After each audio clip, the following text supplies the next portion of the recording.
Investment solutions with confidence.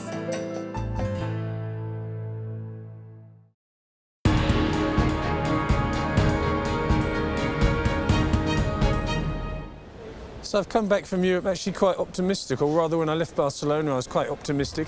If the attitude of the Catalans and the Spanish people in general can be replicated across Europe, Europe definitely has a chance. But then as I arrive, of course, the Cyprus debacle is starting to get out of hand again. So my doubts have started. Not my doubts about the theory of a unified Europe or the spirit of the people or the will of the people to make Europe work, but the doubts about what's happening in Brussels and their ability to govern and to administer. We had not expected that this period would be so rough.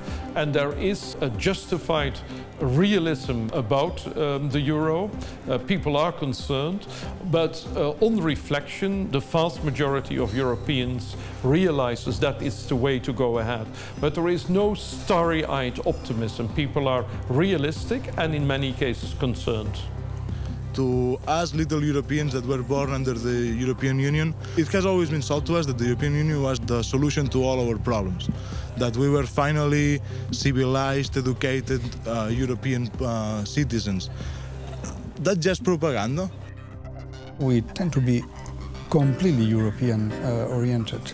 And we are convinced that these are hard times, but nevertheless it makes sense to be within Europe and enjoying the common European facilities and trying to be a bit more united in the future. I am pro-European, but in a balanced way. I think we have to be realistic, we have to be critical, but obviously we will need to further develop the European framework. I love Europe, I think it's the best place on earth. But if there's one thing that's not so great in Europe, and we're gradually learning to see that these things are different, the European Union is not Europe. And we have all these prestige projects, European politicians coming up with the next harebrained idea, every economist telling them this is going to be a disaster, and they do it anyway because it makes them feel warm inside. And the euro is the ultimate example of this. I'm definitely a fan of the Eurozone. For us, all people in Europe, it made it much easier to work wherever you wanted within the Eurozone without any problems of green cards or permissions or anything. It makes it easier for our clients to buy here with the same currency and everything. There is no risk at all because we think that the worst of the crisis has happened. The European Central Bank has understand the situation. All the people, all the governments are understanding the situation. We want to do this and at the same time share with all the European countries a strong currency, the common currency, the euro, forever. But for the Eurozone to last forever, or at least well into the future, the European Central Bank is insisting on the application of certain austerity measures in struggling economies. We can talk about the ECB potentially stepping in and doing quantitative easing and the like, but the ECB members quite rightly have come out repeatedly and indicated that it's not for them to fix the fiscal imbalances that currently exist. The governments at the end of the day need to take responsibility for a profligate way of living that they fostered through the course of the past decade plus. It would be great if we could afford to have less austerity. But when the markets doubt the solvency of a government, it is very hard to avoid serious cutbacks in government spending and tax increases. So the luxury of having less austerity is basically tied to the credibility that the markets give in the government solvency. From my point of view, I think it's more like a commitment problem, no? Because in an ideal world, Germany would lend us money today because we are suffering, and then we would use this money to make possible these reforms without a lot of pain. But of course, everybody that looks at Spain, they don't believe that we will undertake these reforms because we didn't in the past. In this regard, you can of course do something to increase the market's belief in the solvency of the government if you improve the medium-term growth outlook. And this calls for structural reforms. We have seen the new Spanish government proceed with structural reforms in the course of last year. They have done some labor market reforms, but it's not yet over. They need to continue, especially they now need to restructure the banking sector. But this is really at the core here. We need more structural reform that will improve the growth outlook and therefore improve the creditworthiness of the countries in the market. And then you also don't need as much austerity as otherwise. Madrid is following an austerity policy because it has to follow it according to Brussels. So it's the state commitment to do this. We disagree on Madrid on how they apply the austerity policy and mostly how they distribute the costs of the austerity policy. We disagree with Brussels, and this is mostly that we disagree with Frankfurt or with Berlin on the austerity policy. We think that it's too tough and it's forcing peripheral countries to adjust to have their fiscal consolidation too quick. We would need a much more flexible monetary policy simply in order to be able to adapt without this tough fiscal consolidation that creates an immediate impact on our GDP, so on our employment levels. Unfortunately, I think there's no way around austerity. As I was telling you, the fiscal revenues dropped by almost 20% when output dropped by around 5–8%. So this is a huge fall in fiscal revenues, and those fiscal revenues aren't coming back. So there's no way out of austerity. It is the right route because effectively, when you've got consumption debt, you're taking economic activity from the future and bringing it forward till today, but you're creating a liability against which future economic activity has to service. Effectively economic activity that happened in the past. You're just kicking the can down the road. The right way, of course, is a balanced approach. I'm a sailor, and as we say at sea, avoid extremes. While limiting overspending, we should, of course, not fall in the trap of, if I may call it, over-austerity. And I think that is exactly the balance that our political leaders are trying to find at the moment.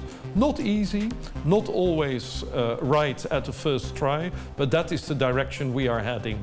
You know, a lot of countries have been through this. The Nordic countries, for instance, have had to restructure as well when the, you know, a particular path became unsustainable and they hit the brick walls. They also had to pull back and actually get a better balance of these things. The UK will have to at some stage, which means they will have to tackle their national health, which is politically impossible at this stage, but they will eventually have to do so. We can go for the anti-austerity route, and then what happens when the markets look at this and just treat it as the unsustainable situation that it is, go and hell for leather and sell off the bonds. The bonds place the government under immense pressure, and all of a sudden the government finds that it can't finance itself anyway. We need a broad agreement to have substantial reforms that would guarantee that austerity does the least possible damage, that guarantees the solvency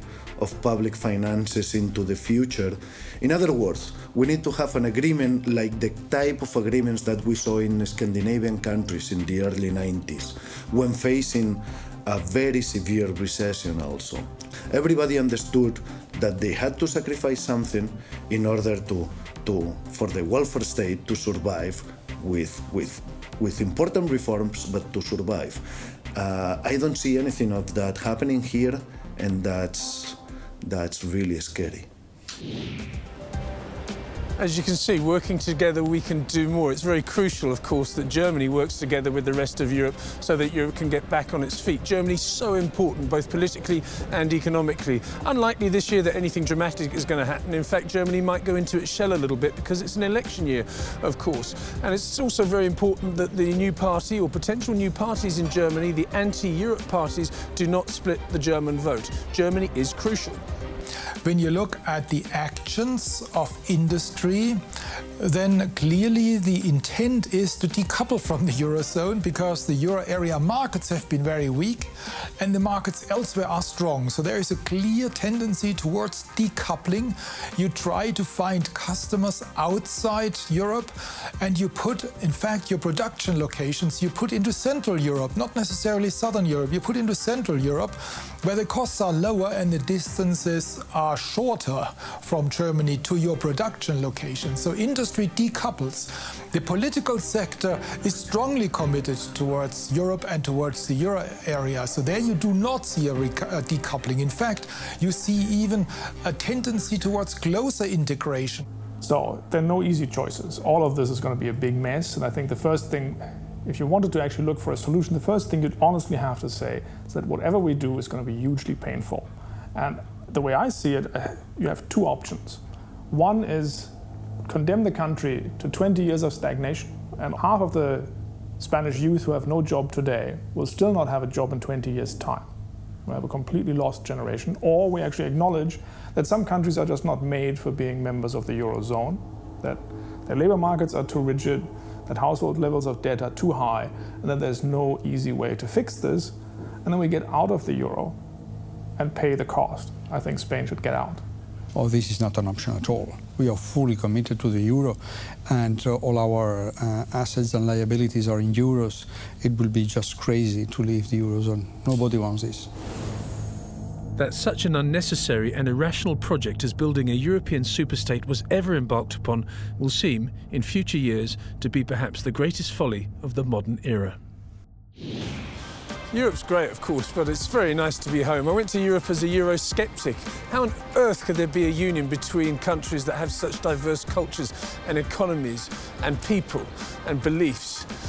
But I must admit, after the extensive interviews that I conducted over the period in Barcelona, I got a feeling that there's actually some optimism there. And although people in Spain are not happy with their lot, the fact is that they are optimistic about the future. We have to find out if there's going to be a recovery or a train smash. By the looks of it, there's not going to be a train smash, but do the tracks that the train is running on need to be repaired?